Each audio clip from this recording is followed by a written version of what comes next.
নাফুকত আৰু কাছ থাকিব পাৰে কিয়নো আমি ঘৰৰ পুখুৰীটো সিঁচোতে কাছটো পাইছিলোঁ আৰু আমাৰ ঘৰৰ পুখুৰীটো একেবাৰে নাফুকৰ ওচৰতে কিয়নো আমাৰ ঘৰ নাফুকৰ পাৰতে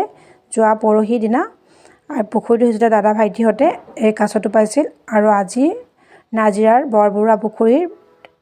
এই কাছটো মেলি দিয়া হয় আৰু এই দুষ্প্ৰাপ্য কাছ এনেদৰে পোৱাত অত্যন্ত ভাল লাগিছে কিয়নো আমি সৰুৰে পৰা ডাঙৰ হ'লোঁ আজি 30-35 বছৰ পাৰ হৈ গ'ল কিন্তু আমি নদীত যিহেতু গা ধুইছিলোঁ কাপোৰ ধুইছিলোঁ কিন্তু কোনদিনা আমি কাছ দেখা নাছিলোঁ কিন্তু এইবাৰ এই পুখুৰীটো সিঁচিছিল নাফুকৰ ওচৰতে ইয়াতে কাছটো পাইছে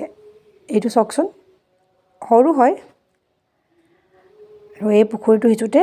কাছটো পাইছিল ইয়াত এনেকৈ বোকাতে সোমাই আছিল কাছটো